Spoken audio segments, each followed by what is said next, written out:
राधे राधे मित्रों, स्वागत है आपका आपके अपने YouTube चैनल पर। हमारी धरती पर मनुष्य सबसे श्रेष्ठ प्राणी है, ये बात तो सब जानते हैं। परंतु इस श्रेष्ठ प्राणी के हाथ में भी ऐसी कई चीज़ें हैं जो ये नहीं कर सकता। वो हैं हानि लाभ, जीवन और मृत्यु, यश तथा अपयश। इन छहों चीज़ों पर मनुष्य का अधिकार नहीं, इन पर अधिकार है सिर्फ और सिर्फ परमपिता परमेश्वर का। लेकिन मित्रों, श्री देवरा बाबा के हाथों में ये 6 की 6 चीज़ें हैं। उनकी इस लीला से आप समझ जाएंगे कि बाबा किसके अवतार थे। इसीलिए इस वीडियो को पूरा और अंत तक देखिएगा, ध्यान से देखना। और आगे बढ़ने से पहले चैनल को सब्सक्राइब कर लीजिए ताकि ये सुंदर कथाएं आपको मिलती रहें। अष्टांग योग में ऐसी कोई भी सिद्धि और शक्ति नहीं जो ब्रह्म ऋषि श्री देवरा बाबा को प्राप्त न हो। प्रयाग कुंभ 1989 में श्री देवरा बाबा की अद्भुत लीला देखने को मिली है। कुंभ का मेला बांध के ऊपर तथा नीचे के हिस्से को मिलाकर लगभग 311,000 एकड़ में बसा हुआ था। संगम तट से लेकर दारागंज, झूंसी और अरेल की ओर सभी तरफ तंबुओं का ही शहर दिखाई दे रहा था। मेले की तैयारी इस ढंग से की गई थी कि 1.5 करोड़ लोगों को मौनी अमावस्या पर स्नान करना था।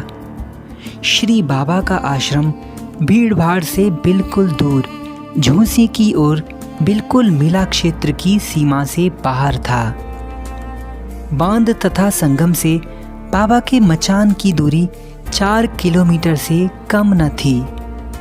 गंगा जी को पार करने के लिए 10 पेंटून ब्रिज बनाए गए थे और उन्हीं पुलों से गंगा मैया को पार करके भक्त बाबा के दर्शन करने जाते थे।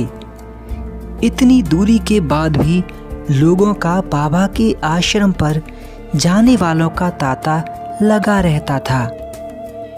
अनुमान है कि प्रतिदिन 20 से 25,000 भक्त बाबा के दर्शन करने जाते थे। मुख्य पर्वों पर तथा उनके आसपास के दिनों में भक्तों की संख्या 1 लाख तक पहुंच जाती थी। मित्रों, क्या आपने सुना?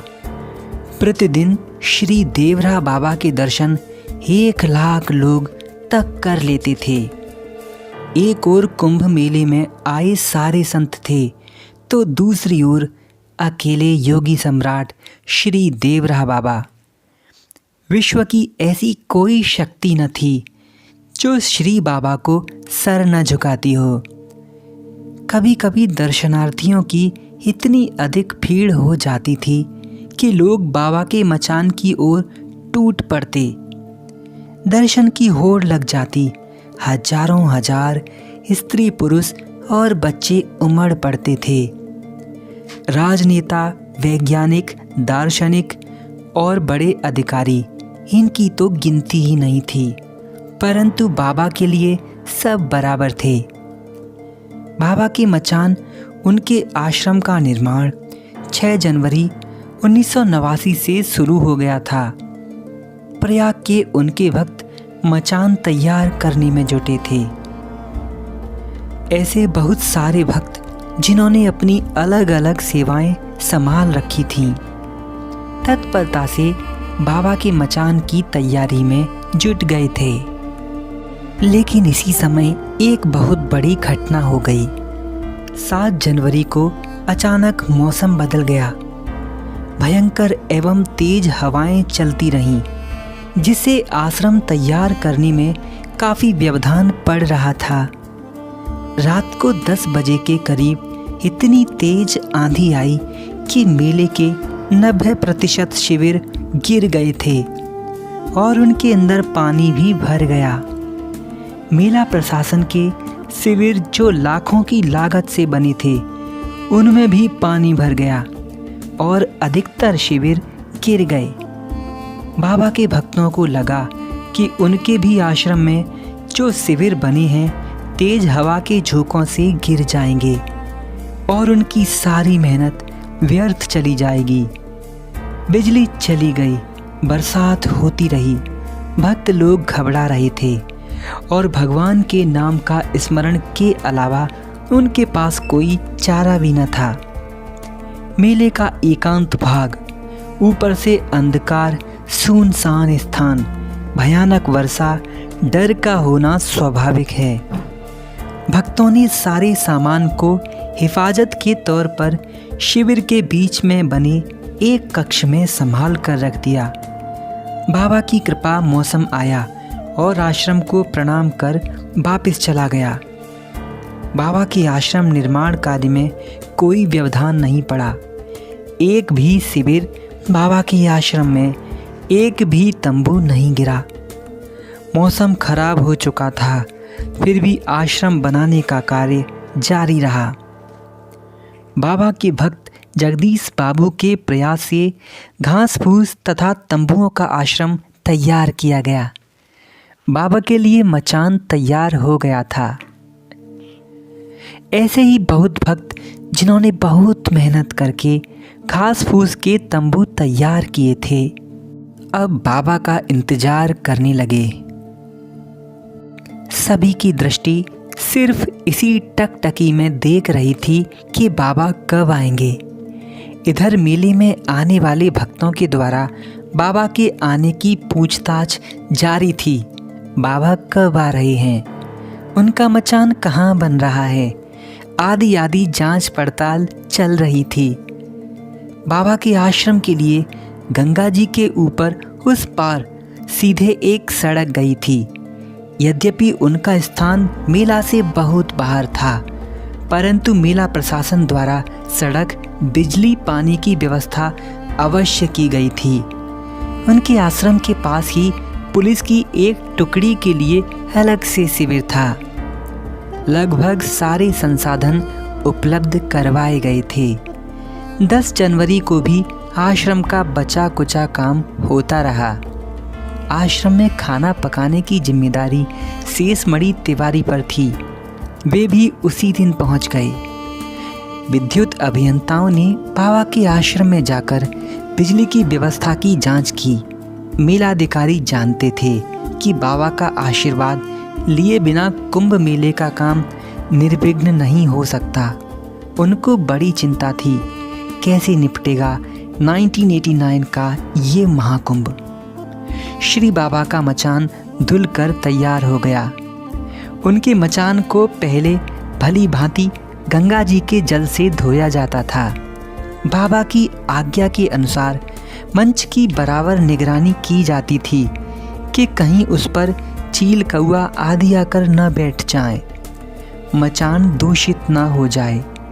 गंगा का कटान मचान की ओर था। यह भी एक चिंता का विषय था।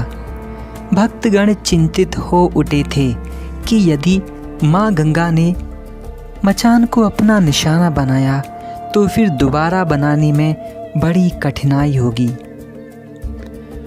12 जनवरी को भी ये चिंता लगातार बनी रही। पास में ही पुलिस कैंप स्थित था। वहाँ भी गंगा के कटान से खतरा उत्पन्न होने का भय था। रात भर चहल पहल रही। सब लोग मिलकर मजिस्ट्रेट के पास गए और ऐसी प्रार्थना की कि कुछ ऐसा इंतजाम किया जाए जिससे संकट की संभावना न हो। लेकिन जहाँ बाबा वहाँ संकट कैसा।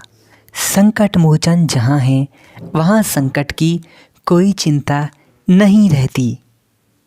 13 जनवरी शुक्रवार को योगी सम्राट श्री देवरा बाबा कुंभ मेले में आ गए। मचान पर उनका प्रादुर्भाव हुआ। ऐसा लगा कि गंगा का पुत्र स्वयं लाखों श्रद्धालुओं की रक्षा करने के लिए आ गया हो। गंगा उन्हें खींच कर ले आई हो। चलो मेरे तट को सुशोभित करो। धर्मप्राण जनता को संभालो, अन्यथा मुझ पर श्रद्धा एवं विश्वास रखने वाले लोग गंगा की रेत पर तुम्हें ना पा करके बहुत निराश होंगे। सुबह 7:45 पर बाबा अपने आश्रम में पहुँचे और पहली साधना उन्होंने गंगा में स्नान करके पूरी की। बाबा की आश्रम में पहुंचते ही वातावरण धर्ममय हो गया।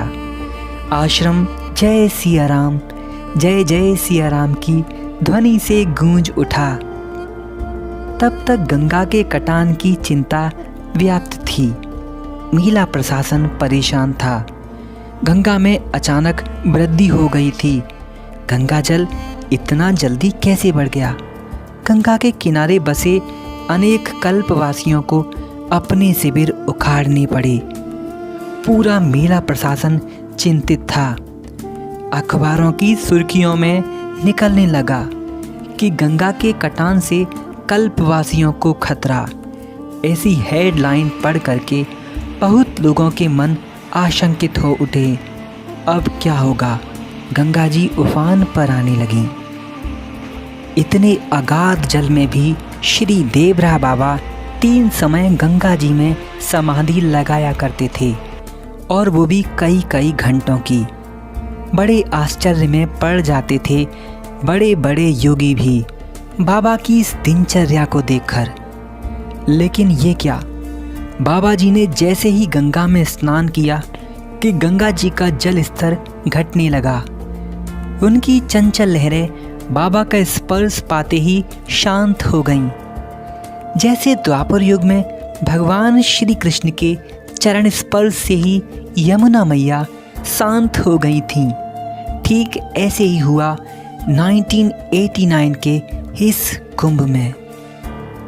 ऐसा लगा कि गंगा मैया श्री देवरा बाबा के स्नान के लिए व्याकुल थीं, और उनके स्नान के साथ ही वे शांत हो गईं। बाबा के मंच तक पानी पहुंचने की बात तो बहुत दूर, अन्य कल्पवासी भी चिंता से मुक्त हो गए गंगा जी का घटता हुआ जल स्तर देखकर। गंगा चुपचाप अपने रास्ते पर चलने लगीं। बाबा को इस बार देहरादून निवासी एक भक्त गाड़ी चलाकर लाए थे। इस वर्ष का मंच सेवा का भार श्री बड़े महाराज जी के हाथ में था। श्री बड़े सरकार जी ब्रह्म ऋषि हैं, जो आज भी बाबा की गुरु परंपरा को चलाते हैं। ज्ञान, भक्ति एवं योग के बारे में अंदर तक जानने के लिए आप श्री बड़े महाराज जी के लाइव प्रवचन और उनके दिए गए पावन प्रसंगों को देवराय ज्ञान यूट्यूब चैनल पर सुन सकते हैं। ऐसी बहुत सारी घटनाएं उस कुंभ में घटी थीं, जो उनके भक्तों के हृदय में संजो कर रखी गई हैं। श्री देवरा बाबा कल्पांतक योगी हैं। कई कई कल्पों के बाद भगवान विष्णु इस स्वरूप में अवतार लेते हैं। बाबा की कथाएं चलती रहेंगी, क्योंकि वे तो अनंत हैं। ऐसी ही सुंदर कथाएं और ज्ञानवर्धक वीडियोस के लिए हमारे चैनल को सब्सक्राइब कर लीजिए। वीडियो को लाइक करना और शेयर जरूर करना। राधे राधे। जय सिया राम, जय जय सिया राम।